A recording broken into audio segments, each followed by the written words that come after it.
Hello and welcome to the second video in Life Unlimited, 10 Steps to Real Change. I looked in the first video at the theory, threat, reward, connection, and explained them, and also some of the reasons why in that threat tends to dominate for us. And I'm going to talk in this video some more about that, give some more detail as to why we tend to have this dominant threat, and then also talk about ways in which the ways that might manifest, what that might look like in your life if that is happening. Mainly focusing on dominant threat here, but also I'll mention dominant reward as well, because that can be a problem for us, as I've said too. So just to recap on what I've said previously, dominant threat, or the threat part itself, is a place of disconnection. The connection part, of course, is a place of connection with self and others.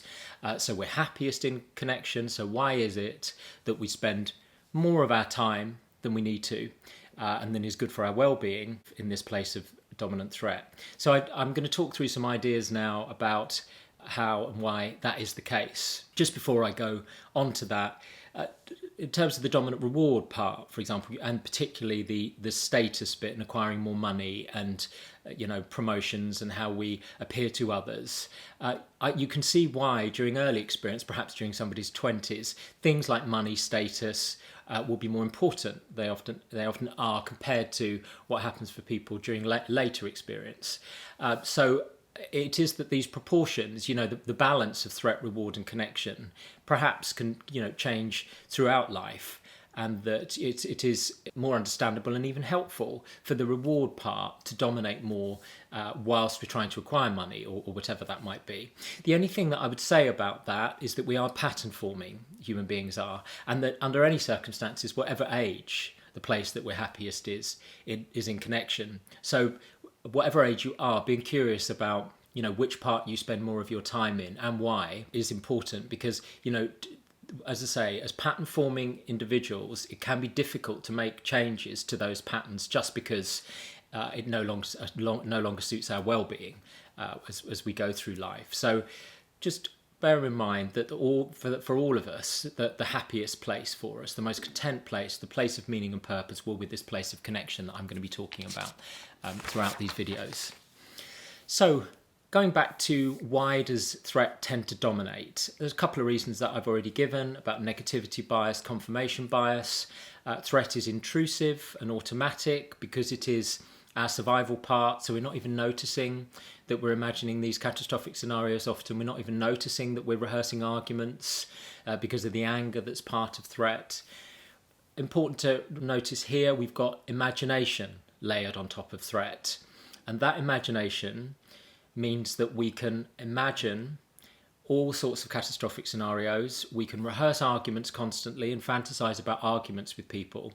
And if we do that using the example of fantasizing about arguments, if I'm doing that walking down the street and coming back home, I'm already arousing my nervous system. Threats part, stepping forward, I am up here as I walk in, which is going to make me more reactive to people, make it more likely to disconnect from them and not be able to work through something. So fear and anger fired into imagination really allows threat and enables threat to dominate. The same thing with threat pulling from memory, those all the things that we've heard that are very difficult. We have a memory that will store all of those things, and that threat can draw on all the time to paint these beliefs about ourselves and the world that are fundamentally problematic. The other thing, which of course is very important for a lot of us, is adverse childhood experiences. So, we're born with the fear and the impulses, and then what can happen for various reasons as we go through primary school and secondary school, those sorts of ages, is that the things reinforce the threat. Experiences that lead us to actually be physically unsafe or psychologically unsafe, reinforce it and, turn it up. You can look at it like that. So, verbal abuse, physical abuse from caregivers or from other people, bullying, you can see how they all turn threat up, all mean that we're going to feel less safe in ourselves and in relationship with other people. Neglect is an interesting one because, verbal abuse, physical abuse are very obvious to people. Neglect can be less obvious. I mean, a child can be in a room with a caregiver and, they can be looking at them, they can be physically present, but you could say, if you look at what the child needs as loving looks from a caregiver in order to build that part of its brain, in order to soothe the threat, in order to soothe its fear, in order to build its sense of self. That what it needs is a caregiver that's looking lovingly at it, reflecting back that child's worth and value and what's lovable about them, what qualities they have. If that's not present, that will allow the fear part to grow, and for the child not to internalize those things that are going to soothe it. And in a minute, I'll talk about that process as well and how that might happen. How threat caregivers with dominant threat, turn that up in a child. Also, another important one is being different, again, during that sort of school age, to others in a way that you can't control. So you might use the example of, being a different race, a different, a minority gender, religion, sexuality. So, using that example, that's something intrinsic that people can't change, inborn, no reason they should change that, but somehow pick up the perception strongly from the environment that there's something wrong with that. So that means that they feel unsafe in their own bodies, in themselves, and also become hypervigilant. I mean, this isn't everybody's experience, but it would be a common experience. Become hypervigilant to the environment, always trying to hide or perhaps, change aspects of how they hold themselves or how they speak. And all of that is turning up threat, all about that hypervigilance, all about fear. What's also really important here is the environment we grow up in. I just want to use the example of growing up with caregivers who are in that dominant threat place, and therefore, for example, someone who is angry or living in relationship with a caregiver who's angry. Generally, we have an unmatched capacity as human beings to be imprinted on during childhood. And the reason for that is that we are stronger together from a survival perspective. And in order to be together, to be part of the group, we have to take on social norms. We have to take on the thoughts and values and beliefs of those around us to fit. So, as I say, very much a brain that's facing the world and that's experiencing the world during those sort of primary school and adolescent years, that's one of taking outward in, of taking things in and forming ourselves based on what we see. So if you look at the fact that we may be in a relationship with an angry caregiver, with dominant threat, it's a frightened caregiver, that would be the fear one. Frightening would be angry. Switched off, if you're looking at the depressed part, when that kicks in sometimes for people, or somebody who's addicted, or somebody who goes between all of them. But using the example of an angry caregiver, what will happen for a child if they're looking at an angry caregiver, if they're angry, if the child is angry about anything or fearful, if they try to express that to a caregiver who's quick to anger, it might trigger the caregiver's anger. So what the child is not able to do in order to soothe its own distress is to get that from relationship with its caregiver. So what it will tend to do then, the child, is rely on ways to self-soothe, because it doesn't have a belief that in relationship with other people is going to help it to feel better. If I get fearful about something or cry as a child and my caregiver gets angry, that actually gives me something even more to carry than I had before. It gives me something even more to contain. So I'm not being soothed by the relationship. Actually, the relationship is making things worse for me. Also bear in mind that when children look at the face of an angry caregiver, they are not able to gauge the severity of the threat. So I can look at an angry person at my age now, and I can know that within half an hour they'll probably be okay, and they're not going to kill me or hurt me. But a child can't gauge that. A child's brain can't decide that. So it's complete fear of an angry caregiver. And of course, the child's survival is entirely dependent on that person. So they have no choice but to remain attached to them. So if my experience is that if I offer distressing feelings to a caregiver, that I actually have even more distressing ones to carry because of that, I will probably distance myself from my feelings, because there is no point talking about them in relationship with other people. There's actually no point experiencing them. And in fact, if having an angry caregiver makes me more angry, that's going to be even worse for me as the child. So as you can see, I'm going to distance myself from my feelings and probably disconnect from my feelings. I'm going to come on to all of that in the subsequent video about feelings, and really how important it is to get us back into relationship with our feelings in terms of this life unlimited. So the child might find short-term ways to self-soothe because that's the only thing it's got really to help itself to feel better. So food and various other things, music, television, not that any of these things are wrong. The capacity to self-soothe is a good thing, but what we want is to be able to soothe ourselves and also believe that we can soothe ourselves in relationship with other people as well and trust that we can do that. So if we're facing an angry parent consistently as a child, you can see how fear and attachment merge into each other. Because I'm attached, I have to attach as a child because I can't survive any other way than via this angry caregiver. So fear and love become merged with each other. You might say we bond traumatically. So rather than love being something that feels good more often than not, it's actually something that brings us fear or anger or means that we switch off because we have so many feelings to carry with all this, including our caregivers, including our own, with very little ability to soothe it ourselves, that we just switch off.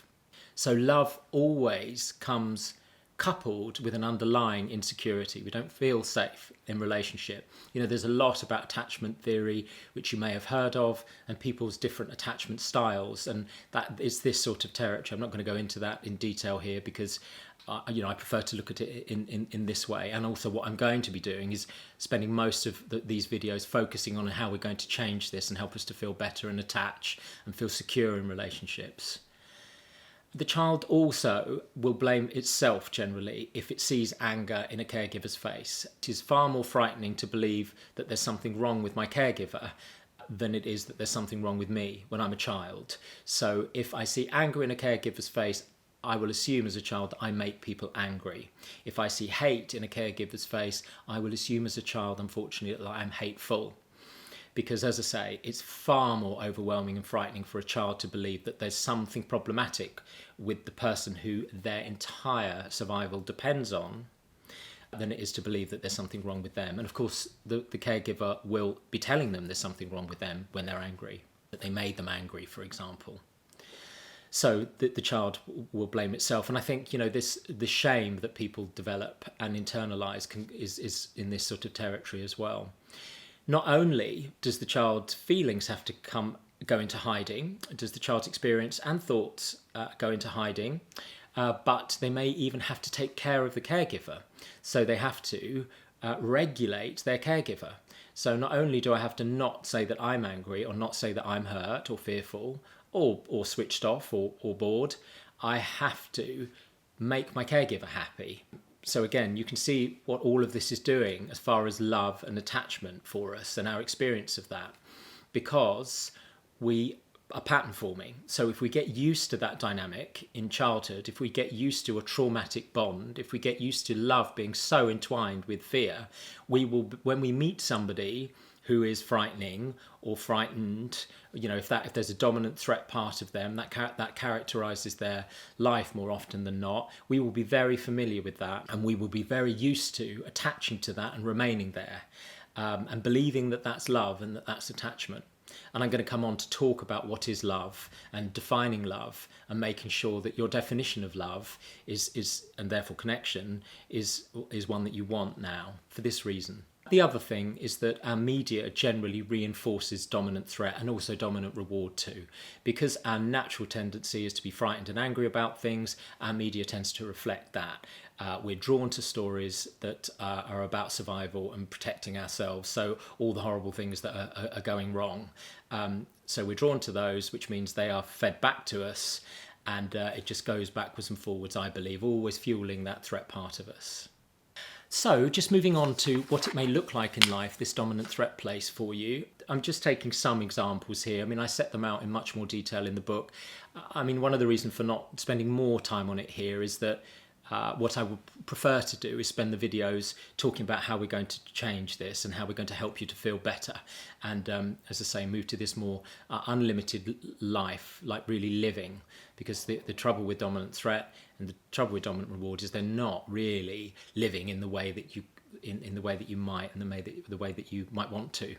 So but just to run through quite quickly a few examples of what this might look like as far as dominant threat in your life, and also a few examples of dominant reward too. If if threat is dominating, as I've said earlier when I was talking about it and the types of thoughts, it's very externally focused. It's very much about scanning your environment, worrying about what they think. Dominant reward is about what people think about you, and comparisons with other people. So it's a lot of seeing myself through the eyes of other people. It's a lot of thinking about other people's wants and needs. It's a lot of making sure that other people are happy so they don't cause me a problem.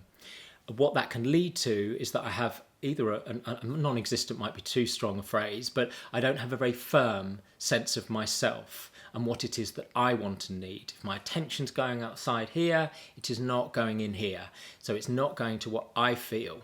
I'll talk about it in the context of feelings, but feelings give later on in a video. Feelings tell you what to go away from or to go towards. You know, are you in or are you out? Very important, therefore, for our thoughts to have access to that information.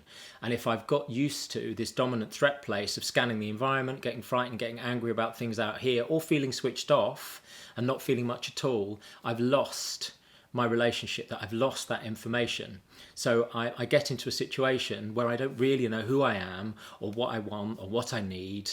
I don't feel that strongly about anything, or I feel angry about lots of things and frightened about lots of things, so I might be overwhelmed. And as I say, I'm going to talk about that in much more detail when I talk about feelings. But so, not sure of who you are, that sort of fluid sense of self, only existing through the eyes of others, needing constant reassurance from others, because if I look in, I'm problem focused all the time, so I'm looking for others to reassure me. I'm looking for validation from other people.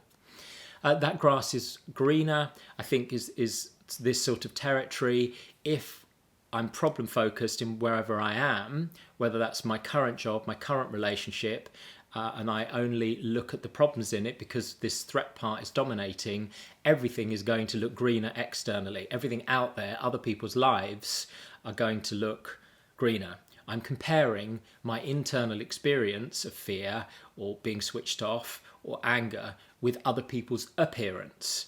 And that can often lead to this grass is greener type experience for us. Perfectionism, you can see how that would be a product of this place. If I'm totally problem focused, if all I do is try to solve problems, identify them, what am I going to do about them, then I will be a perfectionist. I will be wanting to make sure that things are perfect. A state of good enough is really not what threat will tolerate. But you know, introducing the idea of good enough into your mind and holding that in mind, I'll talk about thoughts later on, can be helpful here. Overthinking. Again, I'm going to talk about thoughts in more detail in a subsequent video, but people who get overly aroused, you know, because of threat, fear, anger, will talk, trying to problem solve, will talk about overthinking. It isn't thoughts that are the problem, and I will talk about that. It is the type of thoughts that you're having that's the problem. If the thoughts that you're having are about gratitude and love and how wonderful the world is and what I want from the future and how I believe I'm going to be able to achieve that, and about my worth and value and my skills and competencies and talents, all of those things, if that's what you were thinking about, you would feel great most of the time. The difficulty, therefore, is not with thinking, it is with threat thoughts, it is with fear, it is with thinking angry thoughts, it is with thinking you're hopeless, helpless, or despair, or whatever that might be. And I'll talk, as I say, about overthinking later. The procrastinating. People procrastinate not because they're lazy, which might be a belief that they have because of that threat part, unfortunately. People procrastinate most often because they're fearful. Because with every solution that's possible, the threat part finds the problem with it. So they don't do anything because there is a potential problem with everything, and that's all they use their imagination to do. Because fear in imagination finds problems. So you can see how you procrastinate, how you might procrastinate in that scenario. Ruminating, again, turning things over, trying to problem solve things that aren't really solvable by that sort of cognitive part of us, again, is a product of this dominant threat place. Lack of meaning and purpose. So threat is about taking apart. It's not about putting things together. It's about survival rather than what I actually want and need. It's about what I don't want, what I don't like, rather than what I want and need from the future. And in that place, you can see that somebody will have a lack of meaning and purpose. Having a meaning and purpose, people most often get from doing things that they love. That's not all, or being around people that they love. That's where, if that's happening, therefore it being in a place of connection with self and others, that's where people will feel they have a sense of meaning and purpose often. But that is not the place, as I've said a number of times, of threat. That's not the place of reward either, because reward is this temporary feel good. It's not a sustainable, ongoing kind of love of self and others. So lack of meaning and purpose, I think, sits in this place too. Imposter syndrome, very often talked about with lots of us. If I'm entirely problem focused because of threat, have very little grounded sense of my worth and values, my skills and competencies, I'm going to believe, of course, that, why on earth somebody's going to find that out, that I'm not good at my job, no good at this, and it's only a matter of time before other people realise that. That's all shows you how that threat part, if it's staying forward and dominant and in the foreground too much, distorts your perception of yourself, because it gives you no awareness of how good you are at things, no awareness of your skills and competencies. It's just focusing on the things that you perceive as flaws or that you're not good at compared to other people, for example. Unlucky or cursed, I'm going to talk about luck when I go on to talk about step 1 and taking responsibility. But just to say, in this situation, if I only see my life through a problem focus, if I only see my past decisions through problem focus, I only see the things that are going wrong or have gone wrong, and I might therefore get this perception of myself as unlucky compared to other people, or cursed, as I say. Short-fused, impatient, fiery, they're all the part where I sit more in anger. If I'm in that threat part. Some people seem to sit more in the anxious, fear, nervousness, unsafe part. Some people's response to that is anger a lot. So they might be described as I say, short-fused and reactive, fiery, feisty. As far as impatience, patience is waiting without anger or annoyance. So it's not that you wait, it's how you wait. So all of these, I think, are places of where dominant threat manifests in a person as anger or irritation or frustration or annoyance. Because, again, if you're looking inwards, all you're seeing is problems, you can see that you would develop the belief that there's just something defective about your core, because there's nothing that's grounding the good. There's nothing that's grounding the amazing things that you've done. And I'm going to come on to try to change all of that, if that's an experience that you have. If there is the shame-based view that you have of yourself, I really hope that throughout these steps, that's something that we're going to be working on and we're going to make different for you.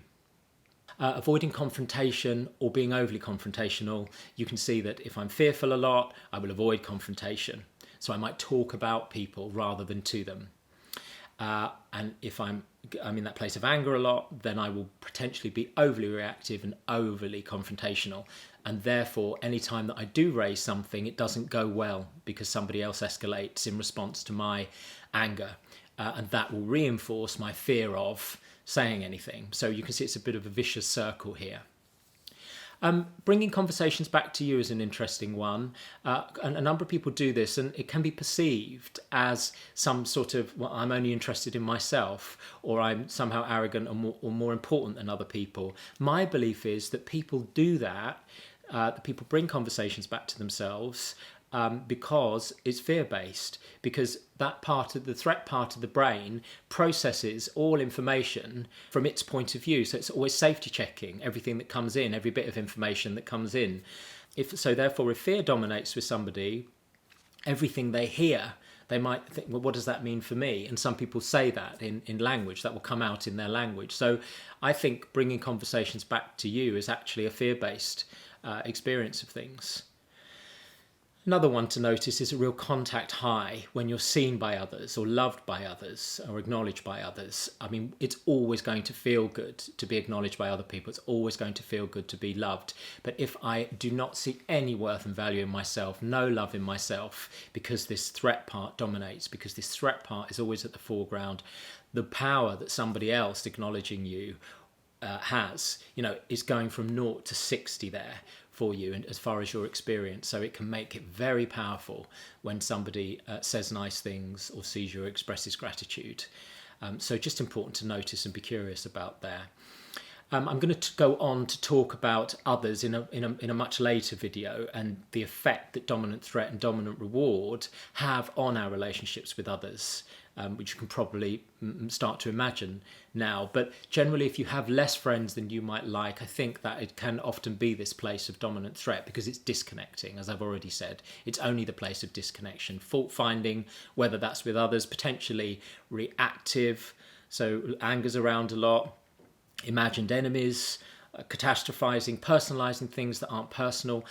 Lots of examples of how you can see that will disconnect you from other people and therefore perhaps make you feel unsafe around other people and lead you to think, oh, I'm just better off not having people around me or having less people around me. So you maybe have less friends in your life than you would like. Generally, it's that place of seeing the world as something to defend against, because threat is about defending. Threat is about defending against problems.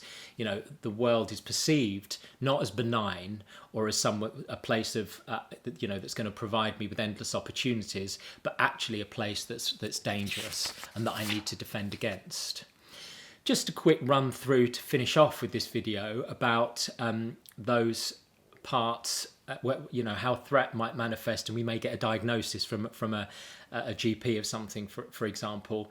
Also on this list, on the slide, as you can see, some of those things will be diagnosed, but also some common labels that get given to people where I think dominant threat and dominant reward are around. Dealing first with anxiety. Anxiety is fear-based. Therefore, a very common one where threats around for people that will get diagnosed with is anxiety. Addictions and dependencies, as I've already talked about, is that place of dominant reward, I believe. Chronic anger. People come to therapy often with experiencing chronic anger, or something has happened in life which meant that they've come in contact with the police, whatever that might be. As I've said, when people feel fearful or threatened a lot because threat's dominating, then they'll also possibly feel angry a lot or irritated a lot. Depression, already talked about it earlier. The diagnosis that people get if we reach that sort of switched off state, that state of under arousal because of being in threat for too long. Also, a big quality of depression is internalized anger. Again, all that territory of dominant threat. Narcissism is an interesting one. It's a phrase that's used a lot now. I speak about it for a long time. I write about it some more in the book. But just to sum up and say on narcissism for the purposes of this video, I see narcissism, I think it's helpfully summed up as special worthlessness.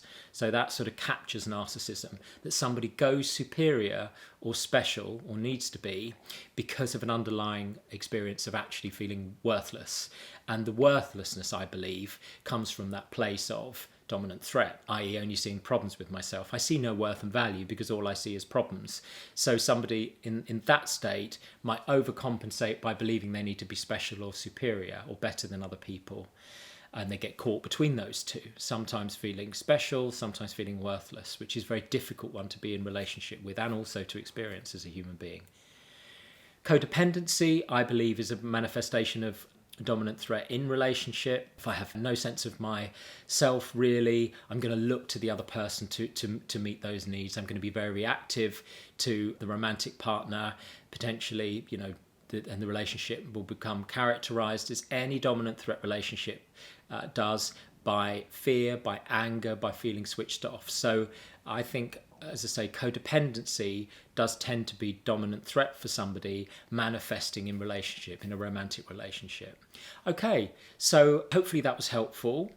I'm going to talk in the next video, start to talk about, what we're going to do now to change this when these things are present and how we're going to go forward. And I'm going to talk a bit about change too, which I hope is going to be helpful. Life Unlimited, 10 steps to real change. The key here is that we're looking at how to make things different. And all the steps do that. But there are some interesting things to hold in mind, I think, about change and about what that things that we can keep in mind about it. They're actually going to make the process of change easier for you, I hope. So I'll see you in the next video. Thanks.